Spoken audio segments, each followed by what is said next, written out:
na ito ay para sa'yo. You stand a chance na maging kaisa-isang eredera ng kayamanan ng Doliente. Don't you forget that, Milet. Whatever. Good night, Ma.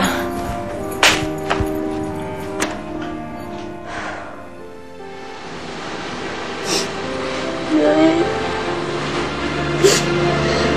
Nay, lumaban ka, ha? Huwag mo umiiwanan, Nay. Marami pa akong pangarap sa ating dalawa, eh. Diba sabi ko sa'yo, palagi tayo pupunta sa parlor, tapos palagi tayo magpapafacial, para palagi tayo maganda, Nay. Nay. Nay, tsaka pili pa kita ng mansundol tayo, titirang dalawa, Nay. Nay. Ano ba?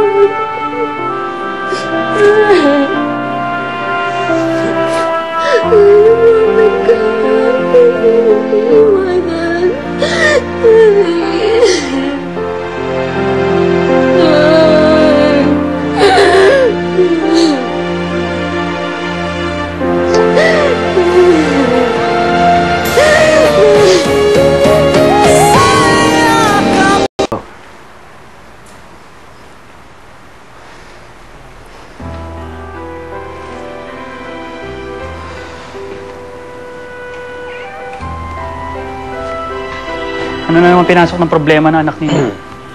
Wala naman. I'm just getting update about your brother. That is one of the reason kung bakit may amor ko kay Rod. Dahil siya bad boy, ako hindi. Because you lack his fire. Kala ko ba ang priority? Loyalty, tsaka obedience, Dad. Sorry if I fail you sa mga department na ginagawa ni Rod ngayon. Yung nagbibigay ng problema araw-araw. Alam ko na. Sige. Nagawa ko ng paraan para bumagsak ang business natin. Maybe you'll think highly of me then. May kliyente tayong Korean sa darating this week.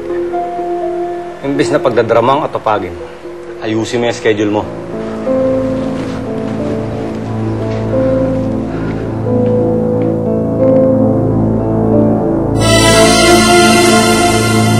Kung gusto mo, sumama ka na lang sa akin mamaya. Kausapin mo lang si Greta. Mabait yun. Hindi ko lang talaga kailangan ng pera, naku. Eh di, tamang-tama. Maraming pera yun. Pwede kang umutang. Ano? Tama ka na. Ho? Christine, halika rito, dali.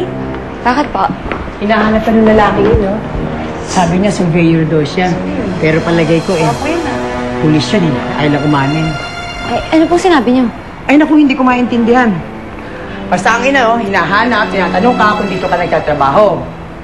At pagkatapos pa lang, tsaka ang nanay mo, tinatanong kung si Victoria Salvador daw. Eh, malay ko naman, Christian, ano pangalan ng nanay mo? Talaga ho? O, sige na, magtrabaho ka na dyan, ha? O ano? Text na lang kita mamaya. Kita na lang tayo, ha?